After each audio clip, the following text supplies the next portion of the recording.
વિદ્યાર્થી મિત્રો, આજે આપણે ધોરણ 10 વિષય સામાજિક વિજ્ઞાનની અંદર આપણે લેસન નંબર આપણું 20 ભારતની સામાજિક સમસ્યાઓ અને પડકારો, જ્યારે આપણે અગાઉના લેક્ચરમાં ચર્ચા કરી ગયા હતા. હવે આપણે પેજ નંબર છે 170 ઉપર જે જ્ઞાતિવાદની હવે આપણે ચર્ચા કરવાના છે.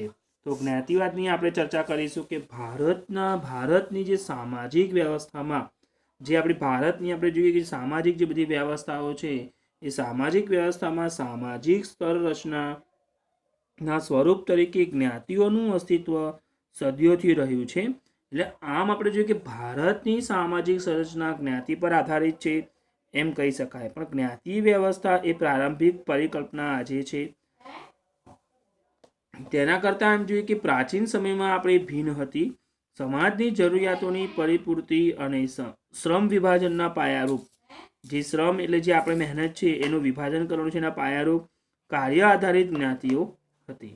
તો આપણે જોઈએ કે પ્રારંભિક પરિકલ્પના મુજબ જે પણ આપણી પ્રારંભિક શરૂઆતની પરિકલ્પના મુજબ તે 4 વ્યવસાયો પર આધારિત વર્ણ વ્યવસ્થા બ્રાહ્મણ, ક્ષત્રિય, વૈશ્ય અને શૂદ્ર હતી. જ્ઞાતિ આધારિત નિવાસ વ્યવસ્થા અને વ્યવસાયો હતા અને વ્યવસાયને આધારે આવકના સ્ત્રોત પ્રકાર રહેતા. સમાજમાં આવક જૂથના આધારે કેટલીક જ્ઞાતિઓ ઓછી આવક મેળવતી હોવાથી એટલે કે ઘણી જ્ઞાતિઓ ઓછી આવક મેળવે છે.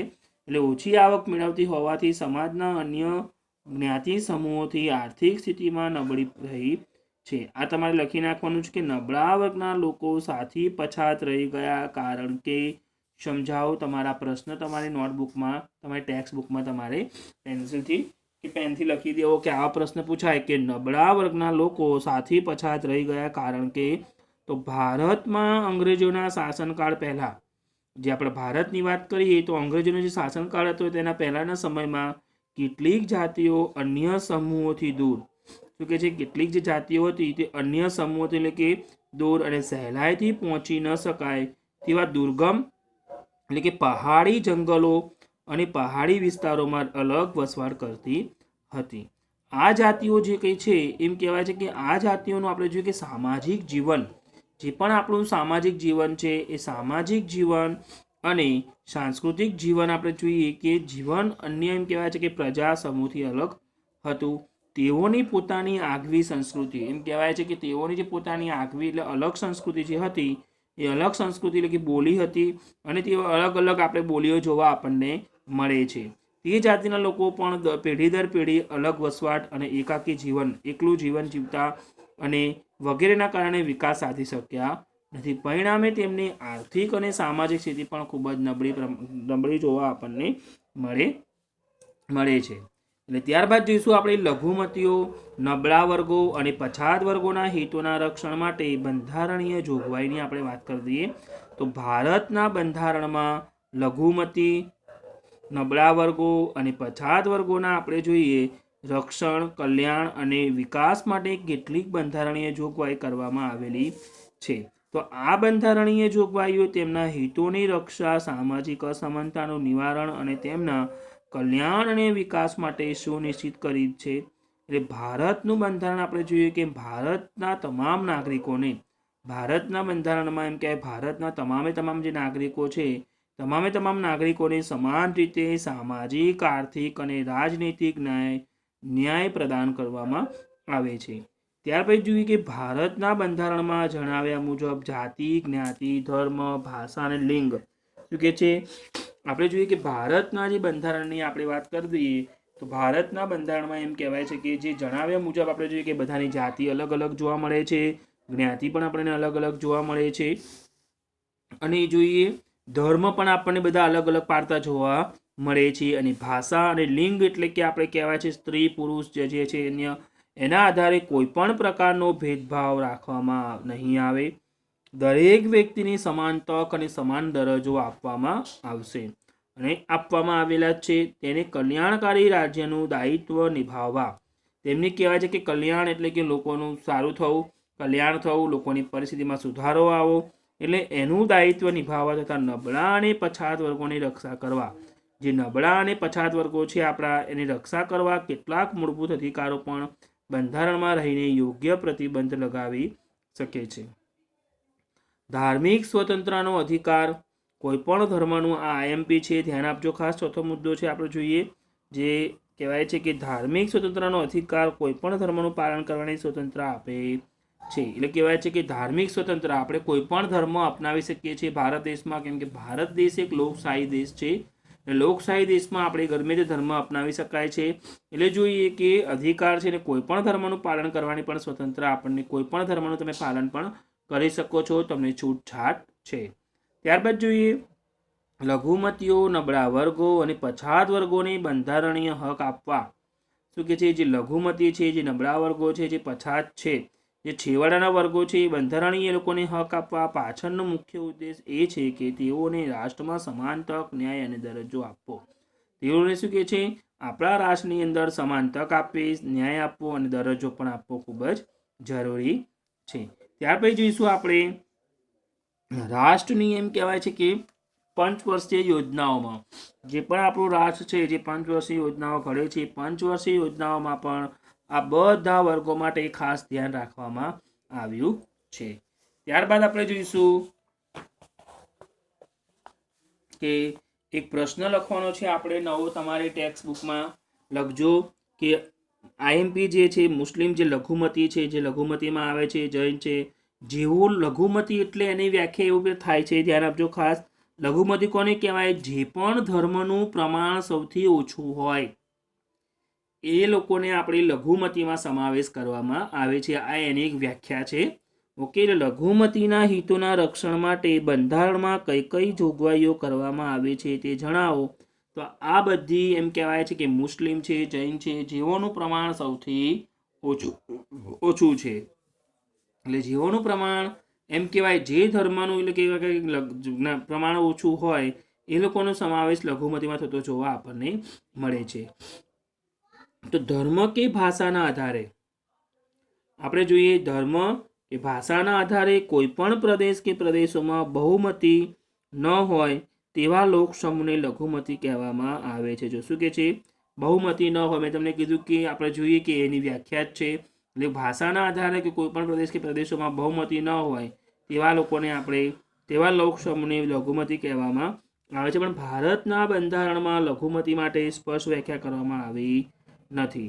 દેશ કે પ્રદેશની વસ્તીમાં આપણે જોઈએ કે અડધા કે તેથી ઓછી સંખ્યા ધરાવતા લોક સમૂહને આપણે લઘુમતી કહી શકાય. લઘુમતીઓનો ખ્યાલ કોઈ પણ ધર્મ, ભાષા કે પ્રદેશ પૂરતો મર્યાદિત નથી, પણ રાષ્ટ્રીય સ્તર પર લઘુમતીઓની સંકલ્પના એ રાજ્ય સ્તરની સંકલ્પના કરતાં બિલકુલ ભિન્ન એટલે જુદી છે. એટલે કે જો કઈ લોક સમુદાય, કોઈ એમ કહેવાય છે કે કોઈ લોક સમુદાય કોઈ પ્રદેશ રાજ્યની કુલ વસ્તીના પ્રમાણમાં બહુમતીમાં હોય તો પણ રાષ્ટ્રીય રીતે લઘુમતીમાં હોઈ શકે, તથા તેનાથી અલગ જે તે રાજ્યમાં લઘુમતીમાં હોય તેવો વર્ગ રાષ્ટ્રીય સ્તરે બહુમતીમાં પણ હોઈ શકે. એટલે ભારતમાં આપણે જોઈશું હવે ખાસ કરીને, તો ભારતમાં આપણે જોઈએ તો કહેવાય છે કે લઘુમતીઓને એટલે કે મુસ્લિમ, હિન્દુ એ લઘુમતીઓને બહુમતીઓની જેમ જ અધિકારો સમાન ધોરણે મળ્યા છે. પણ લઘુમતીઓની સંસ્કૃતિ, ધર્મ અને એમ કહેવાય છે કે આપણે જોઈએ એમની લિપિ એટલે તથા ભાષાઓના સંરક્ષણ અને પ્રોત્સાહન માટે પણ બંધારણમાં કેટલીક વિશેષ જોગવાઈઓ આપણે કરવામાં આવી છે. ત્યાર પછી જોઈએ લઘુમતીઓના આપણે હિતની વાત કરીએ કે લઘુમતીઓનું જે હિત છે, હિત પણ જળવાઈ રહેવું જોઈએ. એટલે હિત અને તેમના કલ્યાણ અને વિકાસ માટે રાષ્ટ્રીય લઘુમતી આપણે જોઈએ કે રાષ્ટ્રીય લઘુમતી પંચની આપણે રચના કરવામાં આવી છે. ત્યારબાદ જોઈશું આપણે ધાર્મિક સ્વતંત્રતાનો અધિકાર લઘુમતીઓને વિશ્વાસ અપાવે છે કે તે પોતાના ધર્મના પ્રચાર, પ્રસાર અને પ્રોત્સાહન માટે પ્રયત્નો કરી શકે છે. કાયદો બળપૂર્વક ધર્માંતરણને માન્ય રાખતો નથી, પણ સરકારી સહાય જેવી કોઈ પણ શિક્ષણ સંસ્થામાં ધાર્મિક શિક્ષણ આપી શકાતું નથી. જો સરકારી સહાય લેતી કોઈ પણ જેમ કહેવાય છે શિક્ષણ સંસ્થામાં ધાર્મિક શિક્ષણ કોઈને પણ આપી નથી શકાતું. પોતાના એમ કહેવાય છે બધા ધર્મનું શિક્ષણ આપવામાં આવે છે. કેમ કે આપણા ભારત દેશની અંદર આપણે જોઈએ કે બધા ધર્મને આપણે એક માનીએ છીએ, કેમ કે ભારત દેશ લોકશાહી દેશ છે. ભારત દેશ એ કેવો દેશ છે? લોકશાહી દેશ છે એટલે આપણે બધા ધર્મને માન્યતા આપતા જોવા મળીએ છીએ. એટલે તમામ ધાર્મિક સમુદાયોને એમ કહેવાય છે તેમના ધર્મના વ્યવસ્થાપન અને ધાર્મિક કાર્યો માટે સંપત્તિ મેળવવાનો, તેની દેખરેખ રાખવાનો પણ આપણને અધિકાર છે. ત્યાર પછી જોઈશું સાંસ્કૃતિક અને શૈક્ષણિક અધિકારની આપણે વાત કરી દઈએ. સાંસ્કૃતિક અને શૈક્ષણિક અધિકાર આપણે જોઈએ એના દ્વારા એમ કહેવાય છે કે લઘુમતીઓ પોતાની લિપિ અને સંસ્કૃતિનું રક્ષણ કરી શકે છે. જો શું કે છે, પોતાની જે લિપિ છે તે અને સંસ્કૃતિનું રક્ષણ કરી શકશે. અને એમ કહેવાય છે કે સરકારી સહાય, જે લોકો એમ કહેવાય છે સરકારી સહાય મેળવતા હોય એવી મેળવતી કોઈપણ સંસ્થામાં ધર્મ, વંશ, જાતિ, વર્ણ કે ભાષાને આધારે આપણે જોઈએ કે કોઈપણને પ્રવેશ મેળવતા અટકાવી શકાશે નહીં. એટલે આપણે કહેવાય છે કે આપણા ભારત દેશની અંદર જોઈએ કે સરકારી સહાય જે મેળવે છે એ કોઈપણ સંસ્થાની અંદર આપણે જોઈએ કે ધર્મ, વંશ, જાતિ, વર્ણ કે એમ કહેવાય છે કે બ્રાહ્મણ આપણે જોઈએ, ક્ષત્રિય, વૈશ્ય અને એના આધારે અને ભાષાના આધારે આપણી કુલ 22 ભાષાઓના આધારે કોઈપણને પ્રવેશ મેળવતા આપણે અટકાવી શકશે નહીં. સમાજના તમામ વર્ગોને, સમાજના જે આપણા તમામ વર્ગો છે એ તમામ વર્ગોને આપણે જોઈએ કે પોતાની પસંદગી પ્રમાણે જેને એમ કહેવાય છે જેને જે ભાષા, જે ધર્મ પાળવો હોય પાળી શકે છે. એમાં આપણે કોઈને પણ રોકટોક કરી શકતા નથી. એટલે આપણે ખાસ કરીને જોઈશું કે રોકટોક નથી કરી શકતા, પણ એમ કહેવાય છે કે આપણે પોતાની જે સમાજના તમામ વર્ગો જે કહે છે તમામ વર્ગોને આપણે કહેવાય કે પોતાની પસંદગી પ્રમાણે એને જે પસંદ હોય એ પસંદગી પ્રમાણે એમ કહેવાય છે એની ભાષા, એની લિપિ જાળવવાનો અને વિકાસ કરવાનો અને તે માટે શૈક્ષણિક સંસ્થા સ્થાપવાનો અને ચલાવવાનો અધિકાર છે. એટલે કહેવાય છે કે જે પણ આપણે જોઈએ કે પોતાની પસંદગી પ્રમાણે પોતાની ભાષા છે, પોતાની લિપિ જાળવવાનો, વિકાસ કરવાનો, એને ડેવલપ કરવાનો અને તે માટે શૈક્ષણિક સંસ્થા સ્થાપવાનો અને ચલાવવાનો પોતાનો અધિકાર છે.